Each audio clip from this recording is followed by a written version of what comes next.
ফজলু ভাইয়ের কয়েকটা বিষয়ে আমার কথা বলতে হচ্ছে আজকে। ফজলু ভাইয়ের ফজলু ভাই যখন বলছিলেন যে হচ্ছে আল বদর, যারা ভাইয়ের সমালোচনা করে তারা রাজাকার আল বদরের সন্তান। তবে আমি এই কথাটাকে, ঠিক এই স্পেসিফিক কথাটাকে শেখ হাসিনার সাথে এবং হচ্ছে আওয়ামী লীগের সেই টোনের সাথে আমি একই রকম মিল পেয়েছি। একই কথা, একই ভাষায় আওয়ামী লীগের সমালোচনা করলে, মুক্তিযুদ্ধের সমালোচনা করলে, মানে আওয়ামী লীগের সমালোচনা করলে মুক্তিযুদ্ধের সমালোচনা হয়ে যায় এবং হচ্ছে তারা রাজাকার আলবদর হয়ে যায়। স্বাধীনতার 54 বছর পরে কিন্তু বড় অভিযোগ আনছিলেন আমি আপনি এমন জায়গাতে আমার নিয়ে আইলেন। এই ছেলে আমার 3 জেনারেশনের ছোট ছেলে মানুষ, তার সাথে আমি মুক্তিযুদ্ধ আদর্শ বাম ডান কিছুই থাকবে না, সব মিলেমিশা করতে হবে। শুধু এদেরকে নেতা ওরা বুঝবে কয়েকদিন পরে। ওই যে এরা যেমন 6 মাস পরে বুঝছে যে একটা মুক্তিযুদ্ধ ছিল, তাদের নেতা মাহফুজ আলম বলছে 6 মাস লাগবে না, এরা 1 মাস পরেই বুঝবে আরো কি কয় এরা। আমি এই কথাটা বলে দিলাম, বাবারা তোমরা ভালো থাকো। কিন্তু একটা কথা আমরা চেয়েছিলাম যে হচ্ছে যদি আসলে যদি হচ্ছে তাদেরকে রাজাকার আলবদর মনেই হতো, তাহলে 14-18 যখন তাদেরকে ধানের শীষ তুলে নিলেন তখন কেন আমার ফজল ভাই প্রতিবাদ করেন? আমি তোমার বাবা, তোমার কথার সময় আমি কোনো কথা বলি নাই, তুমি একটু শুনো। কারণ তোমাদের আমি এই প্রথম একজন মহান নেতার সাথে বসলাম তোমাদের মতো, যারা একদম বিপ্লব করছো। এর আগে কোনো মহান নেতার সাথে আমি বসি না। আমি যে হচ্ছে উনি বলেছেন যে হচ্ছে যারা ওনাকে আওয়ামী লীগের এজেন্ট বলে, এটা তো সমালোচনা যে কেউ করতে পারে, এক একজনের মতামত এক এক ধরনের থাকতে পারে, আমি সেটা মনে করি না। আমি বাইকে দেশপ্রেমিক বাংলাদেশি মনে করি এবং খুবই ওনার ভূমিকাকে করি। কিন্তু উনি বলেছেন যারা ওনাকে এরকম মনে করে তারা হচ্ছে এরকম কমেন্টস করে, যারা তারা হচ্ছে রাজাকার। অ্যাবসলিউটলি, কারণ তিনি তো আক্রমণ করতেছেন জামাত শিবির রাজাকারের এই ব্যাপারটাকে। আমি একটু কথা বলি, আমি বলি বাংলাদেশের উন্নয়ন 2014 পর্যন্ত একই মঞ্চে জামাত শিবিরের সাথে, জামাতের সাথেও ওনারা এবং ওনাদের স্থায়ী কমিটির নেতারা সবাই উঠে যখন কথা বলছিল তখন ফজলু ভাইয়ের মুখে আমি এই কথা শুনতে চেয়েছিলাম। আজকে যখন বিভাজন, আমরা 54 বছর পর আর বিভাজন চাই না। আমরা 24-এ দেখেছি ভারতীয় আগ্রাসনের বিরুদ্ধে যেভাবে ছাত্রদল আমাদের পাশে ছিল, সেভাবে ছাত্র শিবিরও ছিল, যেভাবে বিএনপি ছিল সেভাবে জামাতও ছিল। আমরা বলছি আপনার রাজনীতি, সবাই রাজনীতি করুন, কিন্তু হচ্ছে এরকম একটা বিশাল জনগোষ্ঠীকে বাংলাদেশের পক্ষ বিপক্ষ করে দিয়ে আবার আওয়ামী লীগের মতো সেই বিভাজনের রাজনীতি না করা হলো। কিন্তু আপনারা যে সুযোগ পাইলেই বলেন, এই আন্দোলনটা করছে শিবিররা, এই আন্দোলনটা করছে শিবিররা, পিছন দিক থেকে পরিচালনা করছে শিবির, জামায়াতে ইসলামী আপনাদের পয়সা দিছে, বিএনপি করে নাই, বামরা করে নাই, কখনো বলি না। হ্যাঁ, আমরা এটা কখনো বলি না। আমরা কোত্থেকে শুনলাম এটা? তাহলে ভাই ছাত্র দলের প্রোগ্রামে আমরা এটা করতে শুনলাম, শিবিরের প্রোগ্রামে গিয়েছে, সেটা আপনি বলতে পারবেন যে হচ্ছে খালেদ মহিউদ্দিন ভাই এটা কোথা থেকে শুনেছে, সেটা খালেদ মহিউদ্দিন ভাই শুনবে, আমি এরকম শুনি নাই। আমরা দেখেছি ছাত্র শিবিরের প্রোগ্রামে গিয়ে বলেছে ছাত্র শিবির আমাদের আন্দোলনে সহযোগিতা করেছে। ছাত্র দলের প্রোগ্রামে গিয়েও আমরা বলি ছাত্র দল আমাদেরকে সহযোগিতা করেছে। বিএনপি কে বলি যে ওনারা আমাদের পাশে দাঁড়িয়েছে, তাই বলে কি পুরো আন্দোলন ওনাদেরকে ক্রেডিট তুলে দেওয়া হয়েছে? আপনি নিজের পক্ষে বললে তখন সেটা নিতে পারবেন, অন্য সহযোগিতা করছে সেটা বললে নিতে পারবেন না, এটা হতে পারে না। আমরা কট জুড়ে আমাদের অগ্রজদেরকে বলবো, আমাদের যারা হচ্ছে দীর্ঘ সময় ধরে সংগ্রাম করেছে তাদেরকে বলবো, আপনারা আগামীর বাংলাদেশে ডান বাম ধর্ম বর্ণ এবং হচ্ছে রাজনৈতিক দল বেঁধে জাতীয় স্বার্থের ক্ষেত্রে কোনো বাংলাদেশ বিরোধী কোনো ধরনের বড় একটা অবস্থান তৈরি করবে না, বিভাজন তৈরি করবে না। এই একটা বিভাজনের কারণেই, এরকম একটি বিভাজিত জাতি সত্তা তৈরি করেই আওয়ামী লীগ 16 বছর এই দেশকে শাসন করেছে, শোষণ করেছে এবং বাংলাদেশের মসনদে বসেই শেখ হাসিনা ভারতীয় সকল এজেন্ডা বাস্তবায়ন করেছে। যদি তখনও এই ধরনের বিভাজনের বিরুদ্ধে সকলে বুড়ো আঙ্গুল দেখাতো তাহলে এটা সম্ভব হতো না। আমরা এর জন্য বিভাজনের বিরুদ্ধে অবস্থান নিয়েছেন। অবশ্যই আমরা বিভাজনের বিরুদ্ধে অবস্থান নিচ্ছি। আমরা বলি জাতীয় স্বার্থে মনে করেন, ধরেন আপনারা কি বিভাজনের বিরুদ্ধে অবস্থান নিয়েছেন? মানে আমি প্রশ্নটা কেন করলাম, ধরেন এখন কি এরকম মনে হয় 71 মুক্তিযুদ্ধ চেতনা বললেই আপনারা গাজি বলে ঝাঁপায় পড়বেন? অনেকে বলছেন এরকম যে এই বাংলাদেশে এখন 71-এর কথা বলা যায় না, এখন মুক্তিযুদ্ধের কথা বলা যায় না, এখন এটা কথা বলা যায় না। আপনারাও বলেন না কিন্তু খুব বেশি। মানে মাহফুজ আলম সাহেব বহুদিন পরে একটা স্ট্যাটাস দিয়েছেন যে মুক্তিযুদ্ধ আমাদের প্রাণের দাবি, জানের দাবি। তার আগ পর্যন্ত কিন্তু মানে আমি জানি না, মানে আপনি বলেন আপনারা কি বিভিন্ন বক্তৃতা গিয়ে আমরা প্রত্যেকটা বক্তব্যে মুক্তিযুদ্ধের কথা বলি, মুক্তিযুদ্ধের সম্মানের কথা বলি। আপনি আমার প্রতিটি টক শো দেখবেন, আমাদের ভাইদের টক শো দেখবেন, যারা যেখানে বক্তব্য রাখছে, মাহফুজ আলম এমনকি যখন লক্ষ্মীপুর গিয়েছে সেখানেও একই কথা বলেছে, বাংলাদেশে রাজনীতি করবে একমাত্র বাংলাদেশ পন্থীরাই, যারা বাংলাদেশকে ভালোবাসবে, বাংলাদেশের জন্য লড়াই করবে, অন্য কোনো দেশকে সার্ভ করবে না। সুতরাং হচ্ছে এর বাইরে আর বড় কোনো কথা থাকতে পারে না।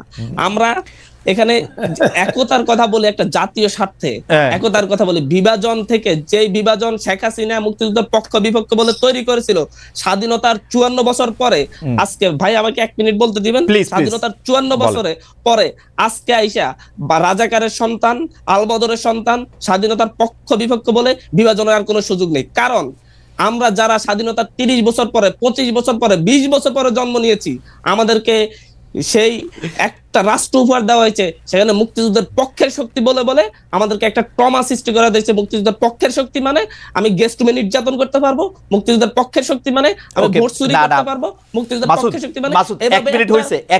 এবার আপনারা এবার মাসুদ একটু 1 মিনিট হইছে। আচ্ছা আর 30 সেকেন্ড, ঠিক আছে।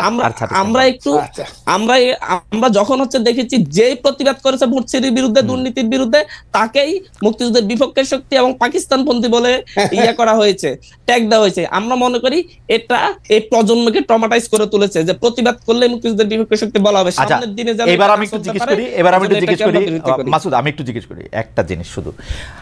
এই কথাটা তো আমরা বলতে চাই যে আমরা শেখ হাসিনা বাংলাদেশের স্বাধীনতা, সংবিধান সবকিছুকে, সকল প্রতিষ্ঠানকে ধ্বংস করছে, একক কর্তৃত্ব প্রকাশ করছে এবং বাংলাদেশকে একটা সিওর মতো চালাইতো, একটা কর্পোরেট জায়গার মতো, কারো কথা টথা কিছু শুনতো না।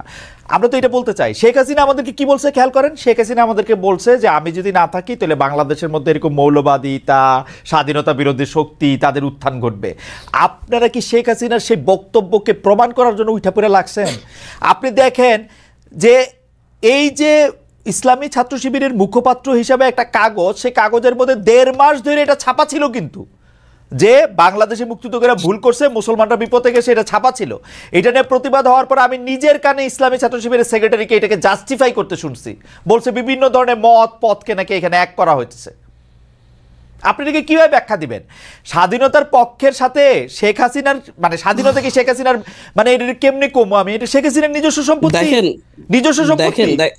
দেখেন খালেদ মহিউদ্দিন ভাই, স্বাধীনতার পক্ষের শক্তি আর বিপক্ষের শক্তিকে আপনি কিভাবে সংজ্ঞায়িত করবেন আমি জানি না, কিন্তু আমি সংজ্ঞায়িত করতে গেলে আমি বলবো আহমেদ আফগানি যেটা লিখেছে তাকে সেজন্য শাস্তির মুখোমুখি হওয়া উচিত, এবং এর প্রতিবাদ আমরাও জানিয়েছি।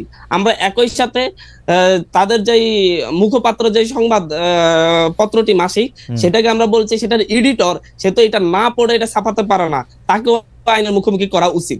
কিন্তু তাই বলে ছাত্র শিবির করা সকলকেই স্বাধীনতা বিরোধী রাজাকারের সন্তান বলতে আমি প্রস্তুত নই। আমি দেখেছি তাদের মধ্যে, আমি অনেক শিবির সন্তানকে দেখেছি, তাদের মধ্যে যে দেশপ্রেম আছে, যেটা ছাত্রলীগ এতদিন বলে পড়তো, তাদের মধ্যে তার ন্যূনতম নেই। কিন্তু পাশাপাশি বাংলাদেশের ছাত্র দল, ছাত্র শিবির প্রত্যেকের মধ্যে আমি দেশপ্রেম দেখেছি। আমি এই দেশপ্রেমকে আমি কোন একজনের লেখার জন্য বা তাদের মুখপাত্রের নেতৃত্বস্থানীয় কয়েকজনের জন্য আমি তাদের সকলকে একই কাতারে রাজাকার। আমি অবশ্যই এই ব্যাপারে জনাব হান্নান মাসুদের সাথে আমি একমত, জনাব হান্নান মাসুদের সাথে একমত। জনাব ফজলুর রহমান, আপনি যদি একটা কোনো কিছু বলেন যে আপনি বড় অভিযোগ আনছিলেন। আপনি এমন জায়গাতে আমার নিয়ে আইলেন, এই ছেলে আমার 3 জেনারেশনের ছোট ছেলে মানুষ, তার সাথে আমি মুক্তিযুদ্ধ, আদর্শ, বাম ডান কিছুই থাকবে না, সব মিলেমিশে করতে হবে। শুধু এদেরকে নেতা ওরা বুঝবে কয়েকদিন পরে। ওই যে এরা যেমন 6 মাস পরে বুঝছে যে একটা মুক্তিযুদ্ধ ছিল, তাদের নেতা মাহফুজ আলম বলছে 6 মাস লাগবে না, এরা 1 মাস পরেই বুঝবে আরো কি কয় এরা। আমি এই কথাটা বলে দিলাম, বাবারা তোমরা ভালো থাকো। কিন্তু একটা কথা আমরা চেয়েছিলাম যে হচ্ছে যদি আসলে যদি হচ্ছে তাদেরকে রাজাকার আলবদর মনেই হতো, তাহলে 14-18 যখন তাদেরকে ধানের শীষ তুলে নিলেন, তখন কেন আমার ফজলুল প্রতিবাদ করেন?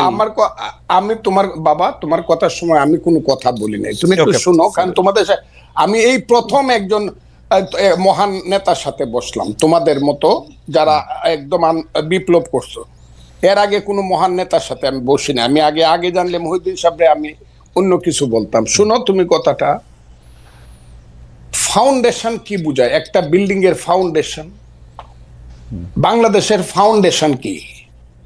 বাংলাদেশ নামটা কিভাবে হলো? কিসের মধ্য দিয়ে বাংলাদেশ? এটা তো নামটা ছিল পূর্ব পাকিস্তান, এটা বাংলাদেশ হলো কেমনে? তুমি 47-কে বলতেছো আজাদির যুদ্ধ। আজাদির যুদ্ধ তো 52 সনে শেষ হয়ে গেছে। 52 সনে আইসেই তো স্লোগান হয়ে গেল আমার মায়ের ভাষা কেড়ে নেওয়া যাবে না, যখন পাকিস্তানিরা পাঞ্জাবিরা আমাদের ভাষা কেড়ে নিতে চাইলো। মাত্র 5 বছরের মাথায় তো সব শেষ হয়ে গেল। এরপরে 52 থেকে যে তোমার সাথে কি বলবো, 69, 71, তোমার বাবার জন্ম কত সনে আমি জানি না, আরো পরে হবে, আমার চেয়ে ছোট হবে তোমার বাবা। তুমি একটা কথা মনে রাখবার চেষ্টা করো, ইতিহাস বাদ দিয়া বাংলাদেশের এই যে 62, 64, 66, 69, 71 বাদ দেয়া শুধু তোমরা এসে একটা আন্দোলনে জয়লাভ করে ফেলছো এবং আন্দোলনের মাথায় তোমরা দাঁড়াইছো। এই ফসলটা কিন্তু বপন করছে জমির মধ্যে বিএনপি সহ বিরোধী দল, বীজ ফালাইছে বিরোধী দল, চারা লাগাইছে বিরোধী দল, হালিবাজ দিছে বিরোধী দল, ধান হলুদ করছে, পানি দিছে বিরোধী দল। তোমরা এসে 1 মাসে কাইটা দিছো, 1 মাসে কাইটা দিয়ে তোমরা মনে